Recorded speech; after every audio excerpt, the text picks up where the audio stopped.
Hey guys, how you going? This is BillyEatWorld, and today we're going to take a look at controller button layout and which is better for BF4 and Advanced Warfare. So the reason that I thought I'd make this quick video is because I've been playing Advanced Warfare a fair bit recently after a long break from COD altogether. When I booted up the game for the first time, I instinctively changed my button layout to what I would call the Battlefield Classic layout and realised fairly quickly this probably wasn't a good idea.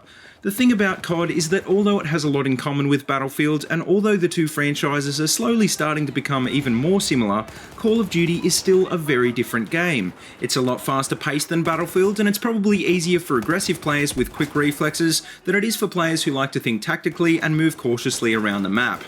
Now, just quickly to explain the difference between what most people would know as COD controls and Battlefield Classic controls, here you can see the layouts in both games. You'll notice that the default layout for both games has the melee button on the right thumbstick and crouch on circle for PlayStation players or B for Xbox players.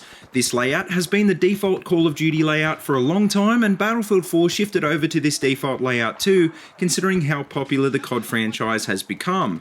Previously, in Battlefield 3, these two buttons were switched, and in the Bad Company games, it was a little different again, but in general, the console versions of these games have always had crouch on the thumbstick, so this is what most people would consider classic Battlefield controls. So how much of a difference does it really make, and is it really something you should consider changing? Well, I think this layout works fine for COD because after all it does come from that game, but personally I think it makes a huge difference in Battlefield 4 because of one main reason, the counter knife mechanic. I'm sure anyone who's tried to panic knife or genuinely go for knife kills in Battlefield 4 has realised that this isn't a great tactic. On the other hand, I'm sure anyone who's played Call of Duty would realise how important a quick reaction time is for beating someone in a melee situation.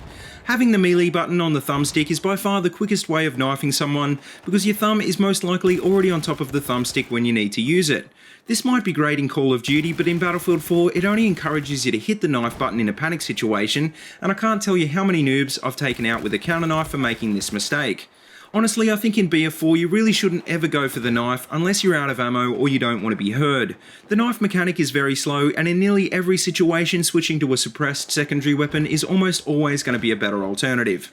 But anyway, if you're still not convinced, another good reason for using classic controls in Battlefield 4 is because this is a game where you need to make use of cover. I don't think many people would disagree that in BF4 being able to quickly crouch and go prone is way more useful than being able to quickly knife someone, and for this reason alone I think it's worth at least giving classic controls a go. At the end of the day though, everyone has their own playstyle, and I can understand if you're used to the default COD style controls or you just like to knife a lot in BF4. For anyone who wants to improve their game though, I definitely recommend giving classic controls a try because I personally wouldn't have it any other way, and I'm sure it'll work for you guys too.